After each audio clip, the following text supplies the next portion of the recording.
Now, the Democrats and their propagandists are desperate to claim that America has committed war crimes by eliminating a narco boat and narco terrorist drug runners who were trying to bring in huge amounts of deadly drugs into the country. And they're persisting with this daft narrative, even as the New York Times, yes, the Trump-deranged New York Times, debunks the Washington Post's kill everybody hoax. That was a claim that War Secretary Pete Hegseth gave a kill everybody order. But we still have the likes of MS Now putting to air Democrat operatives like this next character, Leon Panetta. This is the man who ran the CIA under Barack Obama. That was during Barack's first term, when he was droning people left, right and centre, including Americans. This is the guy that MS Now put to air for this sober analysis. There is no lawyer that I'm aware of who indicates that that second strike is not a war crime. These were individuals in the water who were wounded. It is against the law to strike and kill those individuals. They did that. As far as I'm concerned, there is a war crime involved here, and it's for that reason that I think we need to hold people accountable. And just to drive home how little credibility that character has, this is the same Leon Panetta who claimed with 50 other anti-Trump intelligence experts, they all claimed that Hunter Biden's laptop was a Russian plot, that it wasn't real. These characters deliberately influenced an election by putting their names to that outrageous lie. Joining me now is political advisor and commentator CJ Pearson. CJ, this is just the latest manufactured crisis we've seen. But as always, so many in the media are very excited about it and just running this uncritically. You know, you're exactly right, Rita, and thank you so much for having me. And they're always excited to drag down this president, distract from the incredible and important work that he's doing every single day to deliver for the American people upon the mandate in which he was given when he was resoundingly elected to be president, not just with the popular vote, but the Electoral College as well. Here's the deal. You know, when it comes to Pete Hegseth's actions as it relates to this particular issue, here's actually my case for it. I'm actually glad that we have a Secretary of War who is going to kill the narco terrorists before they kill American citizens. This is not the winning issue that the left thinks that it is. These people have trafficked fentanyl into our country, killed our children, killed our daughters, killed our sons, and now we're supposed to just sit back with our hands tied behind our back because it upsets the proclivities and the sensitivities of those in the left? I'm sorry, I don't think the American people are going to go for that. It does seem to be a bit of a losing issue. I don't know why they're going in so hard with this, because we are talking about drug traffickers and not small-scale drug traffickers, but we're talking large amounts that could potentially kill thousands of people. Now, let's discuss the cost of living. And here is CNN bringing some good news, and this must have hurt them. Some states seeing gas prices below $3 for the first time in years. Let's get to CNN's Matt Egan for the good news on this. Yeah, absolutely. It's nice to finally be here with some good news on the cost of living front. So for the first time in 4.5 years, gas prices are averaging $3 a gallon nationally, according to AAA.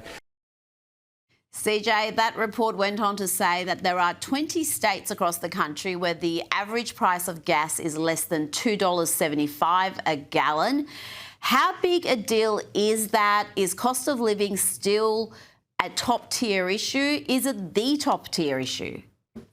You know, it's definitely a top tier issue here in the States. You know, we're seeing that people don't only want to see and make America great again. They want to see America made affordable again. And President Trump is doing all that he can do to lead on that front. We're not only seeing, of course, gas prices go down, but we also saw this past month the median price of rent go down as well. And so I think these things are incredible, steps in the right direction to ensure that the American dream remains within the grasp of, the American people. And I think that they're welcoming it. And also, too, it goes to show that we don't need socialism to actually right this ship.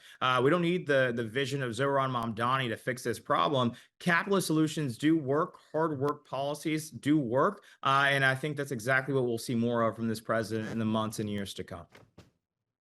Now, CJ, Democrats on the US House Oversight Committee have released never-before-seen videos and images from Epstein's private island, Jeffrey Epstein's private island. And I have to say, CJ, the whole thing is rather creepy and depressing. It's stark scenery, ugly furniture.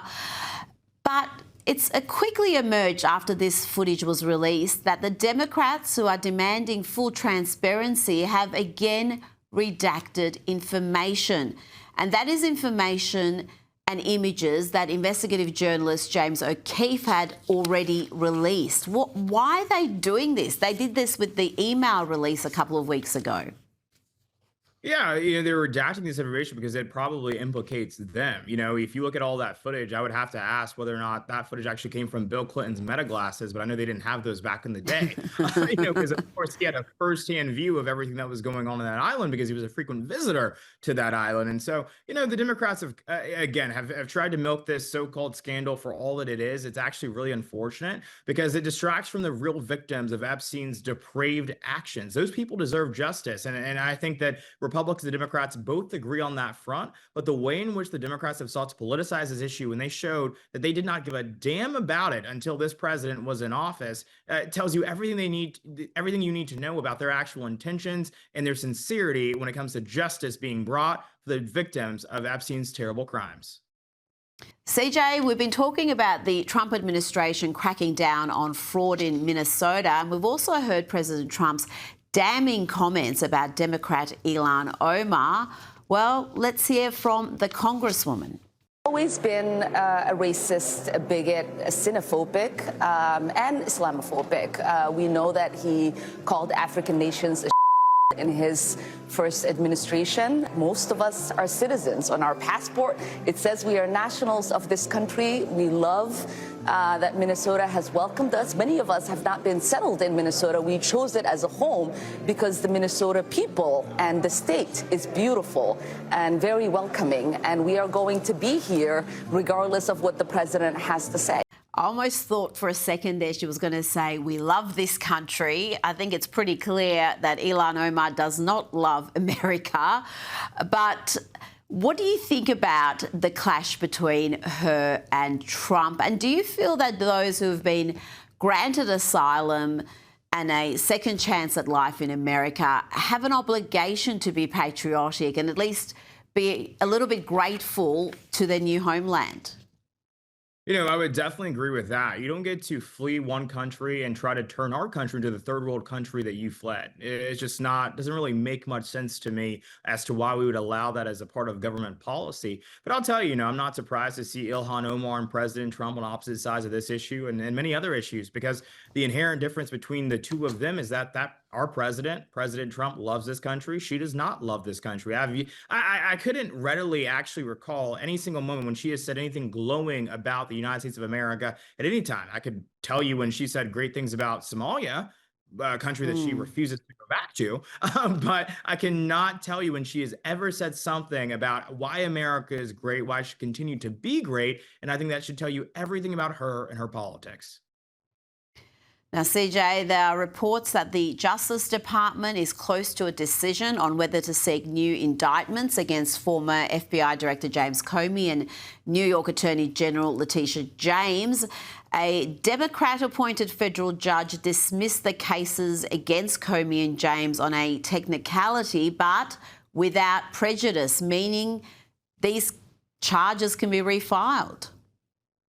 You're exactly right, Rita. I'm so glad you brought up that point. The judge did not rule on the merits of this case in any way whatsoever. He did not rule on the guilt of James Comey. He did not rule on the guilt of Letitia James. And so these cases can be refiled and they can be seen in a new light. And so I hope that is exactly what the DOJ will do. I believe that is what will happen based on that conversation with those in the building. And the reason I think that's so important is I think it's important that we make the case that no one is above the law. It doesn't matter if you're an attorney general of New York or if you're the former FBI director, you will be held accountable if you break the law. And there's strong evidence to suggest that that's exactly what they did.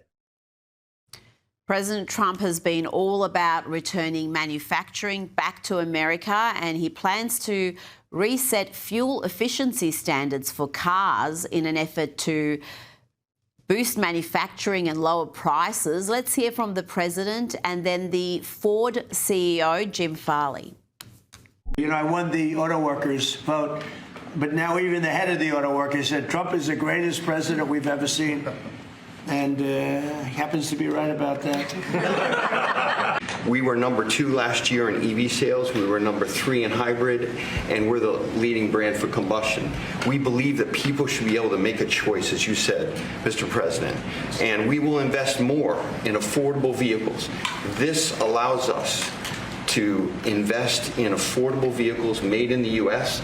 CJ, the previous rules under the Biden administration were all focused on lowering carbon emissions and putting upward pressure on car prices. So this is a fairly dramatic departure from those policies.